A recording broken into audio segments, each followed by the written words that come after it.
अस्सलाम वालेकुम। ये वीडियो ट्यूमर इम्यूनोथेरेपी की थर्ड वीडियो है और आज की वीडियो है इसमें हम कार टी सेल को डिस्कस करेंगे, यानी कि chimeric antigen receptor T cell होते क्या हैं और इनकी इंपॉर्टेंस क्या है, यानी कि इनकी ज़रूरत क्यों पड़ती है। और इसके साथ साथ हम ये भी डिस्कस करेंगे कि इनकी प्रोडक्शन किस तरह से होगी, यानी कि हम एक्चुअली करते ये हैं कि जो हमारे नॉर्मल टी सेल होते हैं उनकी हम रीप्रोग्रामिंग करते हैं और उससे जो मॉडिफाइड सेल बनते हैं टी सेल उनको हम कहते हैं कार टी सेल। और लास्ट में हम ये भी डिस्कस करेंगे कि कार टी सेल की जनरेशन कौन कौन सी है, यानी कि फर्स्ट जनरेशन कौन सी है, सेकंड कौन सी है, थर्ड कौन सी है, फोर्थ कौन सी है और उनमें आपस में क्या क्या डिफरेंसेस हैं, उन सब को इंशाल्लाह हम डिटेल में डिस्कस करेंगे। तो इस वजह से ये वीडियो बहुत ही इंपॉर्टेंट है, आप लोगों ने ये वीडियो एंड तक देखनी है। तो फर्स्ट ऑफ ऑल हम ये देखते हैं कि जो कार टी सेल है इसकी इंपॉर्टेंस क्या है, यानी कि इसकी ज़रूरत क्यों पड़ती है। तो जैसे कि मैंने लेक्चर 4 में डिटेल में हमने डिस्कस किया था कि जो कैंसरस सेल होते हैं वो इम्यून सिस्टम के ऊपर डोमिनेट कर जाते हैं। तो जब कैंसरस सेल इम्यून सिस्टम के ऊपर डोमिनेट कर जाते हैं तो वो एक ऐसा इन्वायरमेंट क्रिएट करते हैं जिसमें क्या होता है कि हमारे इम्यून सेल स्पेशली जैसे कि हो गया टी सेल हो गए, टी सेल में साइटोटॉक्सिक टी सेल हो गए, हेल्पर टी सेल हो गए, इसके साथ साथ डेंड्रिटिक सेल जो कि एंटीजन प्रेजेंटिंग सेल होते हैं वो सारे क्या हो जाते हैं, सुप्रेस हो जाते हैं। तो जब उनकी सुप्रेशन हो जाती है तो उससे इम्यून सिस्टम वीक हो जाता है। तो जब इम्यून सिस्टम वीक हो जाता है तो कैंसरस सेल ज़्यादा प्रोलिफरेट करते हैं। तो एक्चुअली हो क्या रहा है कि हमारा इम्यून सिस्टम वीक हो रहा है और स्पेशली आज की जो वीडियो है इसमें हमारा फोकस टी सेल के ऊपर है। तो जो सुप्रेसिव इन्वायरमेंट क्रिएट होता है कैंसर इन्वायरमेंट में तो उसमें टी सेल भी एक्टिवेट नहीं हो रहे होते। तो ये जो कार टी सेल थेरेपी है इसकी मदद से हम क्या करते हैं कि जो हमारे टी सेल होते हैं उनमें ऐसी मॉडिफिकेशन करते हैं ताकि वो जो सुप्रेसिव इन्वायरमेंट कैंसर की वजह से क्रिएट हो गया है उसमें हमारे टी सेल बेटर परफॉर्मेंस करें, यानी कि वहाँ पे वो अच्छे से एक्टिवेट हो और कैंसर है उसको अच्छे से इरेडिकेट करवा लें। तो इस चीज़ को समझने के लिए पहले हम ये देख लेते हैं कि जो नॉर्मल टी सेल होते हैं, यानी कि जो हमारे नॉर्मल बॉडी में टी सेल काम कर रहे होते हैं उनकी एक्टिवेशन किस तरह से होती है। तो जो हमारी बॉडी में टी सेल होते हैं उनकी एक्टिवेशन जो होती है वो एंटीजन प्रेजेंटिंग सेल की मदद से होती है। वो किस तरह से कि मसलन जैसे ये डेंड्रिटिक सेल है, ये एक एंटीजन प्रेजेंटिंग सेल होता है। वो क्या करता है कि जो यहाँ पे एंडोजीनियसली एंटीजन प्रेजेंट होते हैं उनकी इनसाइड सेल प्रोसेसिंग होती है और प्रोसेसिंग के बाद क्या होता है MSC2 की मदद से डेंड्रिटिक सेल एंटीजन को रिप्रेजेंट करवा लेते हैं, यानी कि यहाँ पे जो MSC2 है इसकी मदद से डेंड्रिटिक सेल एंटीजन को अपनी सरफेस के ऊपर रिप्रेजेंट करवाते हैं। तो अब क्या होता है यहाँ पे जो टी सेल होते हैं वो यहाँ पे आ जाते हैं। अब ये टी सेल की एक्टिवेशन किस तरह से होती है, टी सेल के ऊपर होते हैं टी सेल रिसेप्टर। क्या होते हैं टी सेल के ऊपर, टी सेल रिसेप्टर। तो इन टी सेल रिसेप्टर की मदद से ये जो हमारे टी सेल होते हैं वो इस एंटीजन को डिटेक्ट करेंगे जो कि MSC की मदद से रिप्रेजेंट हो रहा है। तो जब इसको डिटेक्ट करेंगे तो इन टी सेल के साथ यहाँ पे कुछ और कंपोनेंट्स भी होते हैं जिसे हम कहते हैं CD3। तो यहाँ से जब ये एक्टिवेशन होती है तो ये सिग्नल मूव करता है CD3 में और CD3 एक्चुअली क्या करते हैं, हमारे टी सेल की एक्टिवेशन करवाते हैं। टी सेल की क्या करवाते हैं, एक्टिवेशन करवाते हैं। अब ये जो टी सेल की एक्टिवेशन हो रही होती है उसके लिए जस्ट यही स्टेप काफ़ी नहीं होता जो नॉर्मल हमारी एक्टिवेशन होती है टी सेल की। इसके साथ साथ कुछ को स्टिमुलेटरी सिग्नल उनका भी होना लाजमी है, यानी कि को स्टिमुलेटरी सिग्नल से क्या होता है जो फाइनल एक्टिवेशन होनी होती है टी सेल की उसके लिए को स्टिमुलेटरी सिग्नल का होना भी लाजमी है। वो क्या होता है, उसमें ये होता है कि जो हमारे टी सेल होते हैं इनकी सरफेस के ऊपर प्रेजेंट होता है CD28। क्या प्रेजेंट होता है, CD28। और जो एंटीजन प्रेजेंटिंग सेल होते हैं इनकी सरफेस के ऊपर प्रेजेंट होता है B7। CD28 और B7 यानी कि जो एंटीजन प्रेजेंटिंग सेल है, मतलब ये डेंड्रिटिक सेल है, इसकी सरफेस के ऊपर क्या प्रेजेंट होगा, B7। और ये जो टी सेल होते हैं इनकी सरफेस के ऊपर प्रेजेंट होता है CD28। तो जब इन दोनों का इंटरेक्शन होता है तो एक को स्टिमुलेटरी सिग्नल जनरेट होता है। एक तो पहले यहाँ पे इंटरेक्शन होगी है, यानी कि ये टी सेल रिसेप्टर थे इसकी इंटरेक्शन हुई है और MSC2 की मदद से जो एंटीजन यहाँ पे रिप्रेजेंट हो रहा है इन दोनों का इंटरेक्शन हुआ है। एक तो यहाँ से सिग्नल जनरेट हुआ है और दूसरा ये जो को स्टिमुलेटरी सिग्नल है इससे सिग्नल जनरेट हुआ है। तब क्या होगी, अब टी सेल की प्रॉपर एक्टिवेशन हो जाएगी। प्रॉपर एक्टिवेशन होती है इस प्रोसीजर में। लेकिन कैंसर के केस में ऐसा नहीं हो रहा होता। उसमें जैसे मैंने आप लोगों को अभी बताया है कि कैंसर के केस में क्या हो रहा होता है कि ऐसा इन्वायरमेंट जनरेट होता है वहाँ पे जिससे क्या होता है कि कैंसर सेल डोमिनेट कर जाते हैं हमारे इम्यून सिस्टम के ऊपर। तो लेक्चर 4 में मैंने डिटेल में बताया था कि जैसे टी रेगुलेटरी सेल और M2 मैक्रोफेजेस वहाँ पे अकाउमुलेट हो जाते हैं कैंसरस इन्वायरमेंट में, वो क्या करवाते हैं, स्पेशली जो डेंड्रिटिक सेल हैं इनको इनएक्टिवेट करवा देते हैं। तो जब ये इनएक्टिवेट हो जाते हैं तो उससे ये होता है, एक तो जब इनकी इनएक्टिवेशन होगी तो ये जो MSC2 की मदद से एस एंटीजन को रिप्रेजेंट करवा रहे हैं, इसकी रिप्रेजेंटेशन यहाँ पे कम हो जाएगी, यानी कि डेंड्रिटिक सेल की सरफेस के ऊपर MSC की रिप्रेजेंटेशन क्या हो जाएगी, कम हो जाएगी। एक तो ये होता है कैंसरस इन्वायरमेंट में, यानी कि क्या होता है फर्स्ट कि MSC की जो रिप्रेजेंटेशन होती है वो कम हो जाती है कैंसरस इन्वायरमेंट में। दूसरा क्या होता है कि जो ये को-स्टिमुलेटरी सिग्नल होते हैं, एक तो अगर ये जो B7 है ये CD28 के साथ अटैच हो जाए तो उससे क्या होता है कि ये डेंड्रिटिक सेल हैं वो इस टी सेल को एक्टिवेट करवा देंगे। लेकिन इससे पहले कि ये डेंड्रिटिक सेल CD28 के साथ अटैच हो, ये B7 में क्या होता है, ये B7 टी रेगुलेटरी सेल के ऊपर रिप्रेजेंट होता है CTLA4, उसके ऊपर जाके अटैच हो जाता है। ये कब हो रहा है, कैंसरस इन्वायरमेंट में हो रहा है ये सब कुछ। तो अब क्या होगा, जब ये टी रेगुलेटरी सेल के ऊपर जो प्रेजेंट होते हैं CTLA4, उसके ऊपर जाके ये अटैच हो जाता है CTLA4, उसके ऊपर जाके ये अटैच हो जाता है B7। तो जब इन दोनों का इंटरेक्शन होगा CTLA4 का और B7 का, तो इससे क्या होगा, अब ये डेंड्रिटिक सेल क्या हो जाएंगे, इनएक्टिवेट या सुप्रेस हो जाएंगे। तो तब भी क्या होगा, MSC2 की प्रेजेंटेशन ये जो है कम हो जाएगी। तो जब MSC2 की प्रेजेंटेशन कम होगी तो अब ये टी सेल की एक्टिवेशन भी ऑटोमेटिकली कम हो जाएगी, और साथ साथ में ये जो CD28 है और B7 का इंटरेक्शन भी नहीं हो पाएगा, क्योंकि ये ऑलरेडी इसके साथ अटैच हो गया है और इसकी इनएक्टिवेशन हो गई है। इसके साथ साथ कुछ और भी सिग्नल होते हैं जिसकी वजह से ये जो टी सेल है इनकी एक्टिवेशन नहीं हो पाती। उसमें एक और एग्जाम्पल मैंने दी थी आप लोगों को कि जो PDL1 होता है वो रिप्रेजेंट होता है एंटीजन प्रेजेंटिंग सेल के ऊपर। इसी तरह ये PDL1 कैंसर सेल के ऊपर भी रिप्रेजेंट हो रहा होता है। ये PDL1 क्या करता है, ये जो होते हैं टी सेल, इनकी सरफेस के ऊपर प्रेजेंट होता है PD1। क्या प्रेजेंट होता है, PD1। तो जब PDL1 और PD1 का इंटरेक्शन होता है, इससे भी क्या होगा, हमारे जो टी सेल हैं वो इनएक्टिवेट हो जाते हैं। तो कहने का मतलब ये है कि जो ट्यूमर माइक्रो इन्वायरमेंट होता है उसमें टी सेल एक्टिवेट नहीं हो पाते। ये वो रीज़न है जिसकी वजह से टी सेल एक्टिवेट नहीं हो पा रहा, यानी कि डिफरेंट रीज़न है इसमें। एक तो MSC की रिप्रेजेंटेशन कम हो रही है जिससे यहाँ पे एंटीजन कम रिप्रेजेंट होंगे और टी सेल रिसेप्टर उसको डिटेक्ट नहीं कर पाएंगे।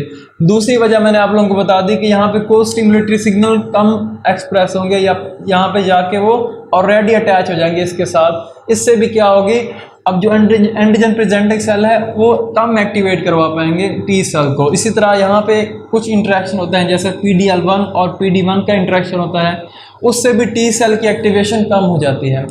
तो इसी वजह से फिर हमें CAR T सेल की ज़रूरत पड़ती है। CAR T सेल एक्चुअली क्या होते हैं, ये जो नॉर्मल टी सेल होते हैं इनकी मॉडिफाइड फॉर्म होती है। तो आप अब देखेंगे कि इसमें क्या क्या हमें मॉडिफिकेशन करनी पड़ेगी ताकि ये जो टी सेल हैं वो अच्छे से एक्टिवेट हो पाएँ और कैंसर को इरेडिकेट करवा सकें। तो एक्चुअली आप देखें तो यहाँ पे कौन कौन से हमारे पास डिफ़िकल्टीज आ रही हैं जिसकी वजह से टी सेल एक्टिवेट नहीं हो रहा। तो यहाँ पे टी सेल की एक्टिवेशन दो वजूहात की वजह से नहीं हो रही। एक तो यह है कि जो टी सेल है उसकी सरफेस के ऊपर होते हैं टी सेल रिसेप्टर, वो सिर्फ MSC की मदद से जो एंटीजन रिप्रेजेंट होते हैं उसी को डिटेक्ट करते हैं, तभी टी सेल की एक्टिवेशन होगी। और दूसरी वजह ये है जो एक्स्ट्रा सेलुलर ये जो को स्टिमुलेटरी सिग्नल है इनकी वजह से भी टी सेल की एक्टिवेशन नहीं हो रही कैंसरस इन्वायरमेंट में। तो फिर हम ये करते हैं, ये जो टी सेल होते हैं इनमें ये मॉडिफिकेशन करते हैं कि इसमें हम ऐड करवा देते हैं एक नया रिसेप्टर जिसे हम कहते हैं CAR means chimeric antigen receptor. तो इस रिसेप्टर की ये प्रॉपर्टी होनी चाहिए कि ये टी सेल की एक्टिवेशन MSC इंडिपेंडेंटली करवाए, यानी कि ये ऐसे एंटीजन को डिटेक्ट करे जो MSC के अलावा रिप्रेजेंट हो रहा हो। एक तो ये इसकी प्रॉपर्टी होनी चाहिए CAR की, तभी क्या होगा, टी सेल की एक्टिवेशन अच्छे से होगी। और दूसरी इसकी ये प्रॉपर्टी होनी चाहिए कि इसकी टी सेल की एक्टिवेशन के लिए इसको ये को स्टिमुलेटरी सिग्नल जो आउटसाइड सेल हो रहे होते हैं इनकी भी ज़रूरत ना पड़े। तब क्या होगा, टी सेल की एक्टिवेशन बहुत अच्छे से होगी कैंसरस जो इन्वायरमेंट होता है उसमें।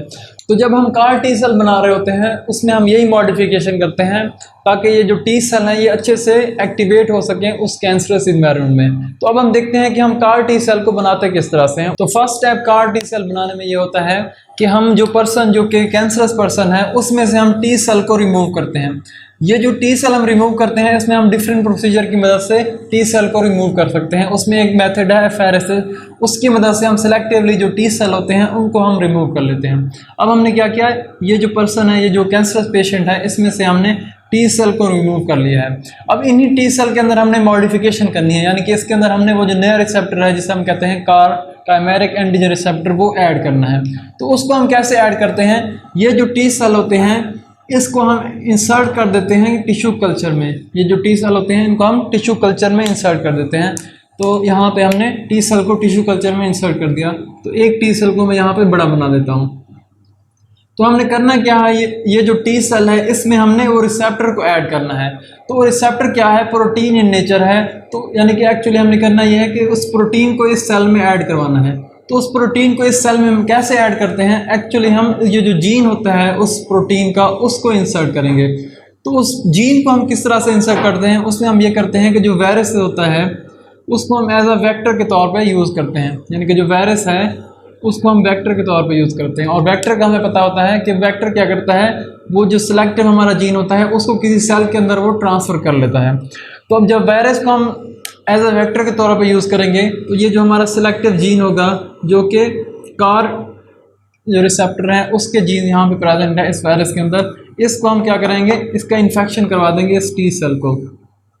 तो ये जो वेक्टर है मोस्टली इसमें हम रेट्रोवायरसेस को यूज़ कर रहे होते हैं और इसमें से जो हार्मफुल जीन होती हैं इस वायरस की वो रिमूव कर लेते हैं। तो अब क्या होगा, ये जो जीन है वो इंसर्ट हो जाएगा टी सेल में। अब इस जीन की क्या होगी, एक्सप्रेशन होगी टी सेल के अंदर। अब ये जो जीन हमने इंसर्ट किया है इस सेल के अंदर, इसकी मदद से अब हमने वो जो नया रिसेप्टर है उसको बनाना है। तो इसमें ये जो जीन होता है इसमें डिफरेंट कंपोनेंट्स होते हैं जिसकी मदद से वो पूरा रिसेप्टर जनरेट होगा। तो अब क्या होगा, इस जो जीन है इसकी होगी ट्रांसलेशन से वो प्रोटीन प्रोड्यूस हो जाएगी, यानी कि वो रिसेप्टर जो हमारा रिक्वायर्ड रिसेप्टर है वो प्रोड्यूस हो जाएगा। तो वो किस तरह से उसकी स्ट्रक्चर होती है, वो इस तरह से होती है कि उसका एक्स्ट्रा सेलुलर कंपोनेंट होता है, यानी कि ये जो सेल है इससे एक्स्ट्रा सेलुलर होगा, वो होता है ये वाला, इसको हम कहते हैं SCFV पोर्शन। और इसके बाद ये होता है इसका ट्रांस मेम्ब्रेन पोर्शन, ये वाला पोर्शन। और इसके बाद इसके नीचे यहाँ पे अटैच होता है CD3। ये मैंने आप लोगों को शुरू में बताया कि जब टी सेल रिसेप्टर होते हैं उनकी प्रॉपर एक्टिवेशन के लिए CD3 का होना भी लाजमी है। तो यहाँ पे उसका जो आउटर पोर्शन है वो क्या है, SCFV पोर्शन है, ये है ट्रांस मेम्ब्रेन पोर्शन और ये है CD3V पोर्शन। और ये किस तरह से बना है, ये जो हमने यहाँ पे जीन इंसर्ट किया था उसकी मदद से ये रिसेप्टर प्रोड्यूस हो गया है। और ये इस रिसेप्टर की क्या प्रॉपर्टी होगी, जैसे मैंने आप लोगों को बताया कि ये टी सेल की एक्टिवेशन करवाएगा MSC इंडिपेंडेंटली, यानी कि MSC की मदद से जो एंटीजन रिप्रेजेंट हो रहे होते हैं उनकी ज़रूरत नहीं पड़ेगी। जो दूसरे एंटीजन होते हैं कैंसर सेल के ऊपर उनको ये रिसेप्टर, ये जो पोर्शन है ये डिटेक्ट करता है। अब ये जो पोर्शन होता है ये इसका स्पेसिफिक पोर्शन है, ये वाला पोर्शन। तो ये हम मोस्टली एक्सट्रैक्ट करते हैं जीन का ये वाला पोर्शन, जो यानी कि जीन का ये वाला जो पोर्शन है जो कि ये बना रहा है ये पोर्शन, ये मोस्टली हम मोनोक्लोनल एंटीबॉडीज़ उनके जीन इंसर्ट करते हैं, क्योंकि हमें पता है कि जो मोनोक्लोनल एंटीबॉडीज़ होती हैं वो हाईली स्पेसिफिक होती हैं। वो स्पेसिफिक जो हमारा टारगेट होता है उसी के ऊपर जाके वो अटैच हो जाती हैं। तो इस तरह से हम जो CAR T सेल है उसकी मैन्युफैक्चरिंग करते हैं। अब हम देखते हैं कि जो CAR T सेल होते हैं इनकी कौन कौन सी जनरेशन अभी तक बन चुकी हैं। तो इसकी डिफरेंट जनरेशन है। ये जो मैंने अभी बनाई है जिसका ये वाला पोर्शन SCFV है और इसके साथ अटैच है CD3, ये क्या है, फर्स्ट जनरेशन है। अब इसकी एक्टिवेशन किस तरह से होती है, फर्स्ट जो जनरेशन है, फर्ज करें हमने ये जो टी सेल है इसको किसी पर्सन में इंसर्ट कर दिया है, ये वाला टी सेल जो फर्स्ट जनरेशन वाला टी सेल है, और इसके साथ ये रिसेप्टर ऐड है जो हमने कार्ड रिसेप्टर इसके साथ ऐड किया है, और यहाँ पे CD3 प्रेजेंट है। CD3 कहाँ पे है, उसके जो टी सेल के इनसाइड प्रेजेंट है, और ये एक्स्ट्रा सेलुलर पोर्शन है SCFV पोर्शन जो है। अब क्या होगा, ये जो कैंसरस सेल होते हैं इनकी सरफेस के ऊपर मोस्टली जो एंटीजन प्रेजेंट होते हैं मोस्ट प्रोमिनेंट, उनको हम कहते हैं CD19 रिसेप्टर। ये जो SCFV पोर्शन है, ये जो CD19 रिसेप्टर है इसको डिटेक्ट करेगा, और ये जो CD3 पोर्शन है ये क्या करवाएगा, इस टी सेल की प्रॉपर एक्टिवेशन करवाएगा। तो इसी वजह से हम CD3 पोर्शन यानी कि जो जीन हमने यहाँ पे इंसर्ट किया था उसका कुछ कंपोनेंट ये CD3 पोर्शन बना रहा था, और कुछ कंपोनेंट ये पोर्शन बना रहा था, और उसका कुछ कंपोनेंट ये आउटर पोर्शन और ये इसका ये ट्रांस मेम्ब्रेन पोर्शन बना रहा था। तो ये है first generation CAR T cell. इसमें जस्ट क्या है, SC FV पोर्शन है और CD3 पोर्शन है। इसके साथ मैंने आप लोगों को बताया था कि जो टी सेल होते हैं इनकी प्रॉपर एक्टिवेशन के लिए को स्टिमुलेटरी सिग्नल भी ज़रूरी होते हैं। जैसे कि मैंने आप लोगों को बताया था कि CD28 और B7 का इंटरेक्शन होता है, तो फिर प्रॉपर एक्टिवेशन होती है टी सेल की। तो सेकेंड जनरेशन में हम क्या करते हैं कि ये जो टी सेल रिसेप्टर है, ये फर्ज करें ये हो गया टी सेल, ये हो गया हमारे पास टी सेल, और ये है हमारे पास वो SC FV पोर्शन जिसने एंटीजन को डिटेक्ट करना है, ये आउटसाइड सेल रहेगा। और फिर हम क्या करते हैं, ये जो सेकंड जनरेशन है इसमें हम इनसाइड जो सेल है इसमें ही मॉडिफिकेशन करते हैं। इसमें हम किस तरह से मॉडिफिकेशन करते हैं, इसमें हम वो जो को स्टिमुलेटरी सिग्नल के जो कंपोनेंट्स थे वो ऐड कर देते हैं। मसलन जैसे CD28 है उसको ऐड कर देंगे। इसके अलावा और भी को स्टिमुलेटरी सिग्नल के कंपोनेंट्स होते हैं, जैसा कि OX40, ये भी क्या है, को स्टिमुलेटरी सिग्नल को इन्हांस करवाता है। इसको भी हम ऐड कर सकते हैं इसकी जगह पर, या फिर ये जो CD28 है इसको भी हम यूटिलाइज कर सकते हैं। और साथ में क्या होगा, CD3 होगा जो कि नॉर्मल फर्स्ट जनरेशन में भी था, CD3 भी होगा। अब ये देखिए इसमें हमने एक नया कंपोनेंट इंसर्ट कर दिया है जो कि CD28 हमने ऐड किया है। इससे क्या होगा, टी सेल की एक्टिवेशन मज़ीद इन्हांस होगी, क्योंकि यहाँ पे अब को स्टिमुलेटरी सिग्नल के जो कंपोनेंट हैं वो भी ऐड कर दिए हैं, जिससे टी सेल की एक्टिवेशन फर्दर इन्हांस हो जाएगी। इसे हम कहते हैं second generation CAR T cell. फिर होता है third generation CAR T cell. उसमें हम क्या करते हैं कि ये जो टी सेल होते हैं उसमें ये जो कार टी होगा रिसेप्टर, उसमें वही कंपोनेंट आउटसाइड वही रहेगा कंपोनेंट, यानी कि यहाँ पे SC FV पोर्शन होगा और ये होगा ट्रांसमेम्ब्रेन पोर्शन। अब ये जो इनसाइड सेल है इसी में हम सारे मॉडिफिकेशन करते हैं थर्ड जनरेशन में। इसमें हम क्या करते हैं, जैसे मैंने बताया कि डिफरेंट को स्टिमुलेटरी सिग्नल होते हैं, तो उसमें हम ये करते हैं कि एक से ज़्यादा हम को स्टिमुलेटरी सिग्नल के कंपोनेंट्स ऐड कर देते हैं रिसेप्टर में। मसलन जैसे यहाँ पे हम CD28 ऐड कर देंगे, CD28, इसके साथ फिर हम ऐड कर देंगे ये जो है को स्टिमुलेटरी सिग्नल, यानी कि जो ये इन्हांस करवा सकता है, OX40, इसको ऐड कर देंगे। और लास्ट में हमारा वही कंपोनेंट होगा, CD3 पोर्शन होगा। लास्ट में क्या होगा, हमारा CD3 कंपोनेंट होगा। तो इससे क्या होगा, अब फर्दर इन्हांस हो जाएगी टी सेल की एक्टिवेशन, यानी कि अब यहाँ पे टी सेल की एक्टिवेशन दो को स्टिमुलेटरी सिग्नल की मदद से हो रही है। इसी वजह से ये जो थर्ड जनरेशन है इसमें जो टी सेल की एक्टिवेशन है वो फर्दर इन्हांस हो जाएगी। एक और होती है फोर्थ जनरेशन टी यानी कार टी सेल। उसमें हम ये करते हैं कि ये जो टी सेल होते हैं इसमें वही वो रिसेप्टर होगा, कार टी जो रिसेप्टर है उसमें ये SC FV पोर्शन वही वाला होगा। जस्ट इनसाइड पोर्शन जो है इसमें हम मॉडिफिकेशन कर रहे होते हैं।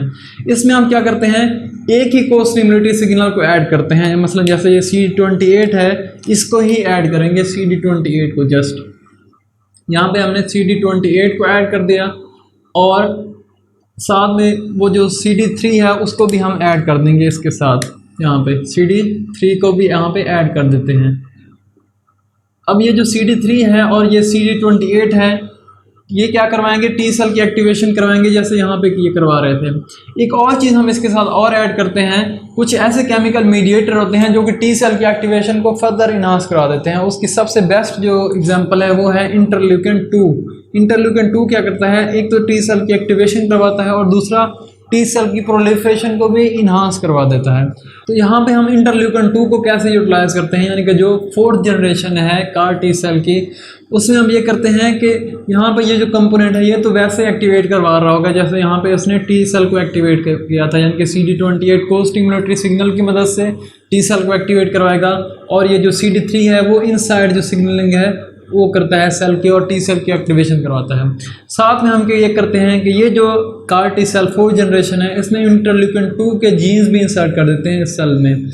तो इससे क्या होगा, अब इस जीन्स की जब ट्रांसक्रिप्शन और ट्रांसलेशन होगी तो उससे इंटरल्यूकिन 2 भी जनरेट होगा। तो इंटरल्यूकिन 2 से क्या होता है, टी सेल की एक्टिवेशन भी होगी और फर्दर प्रोलिफरेशन भी होगी।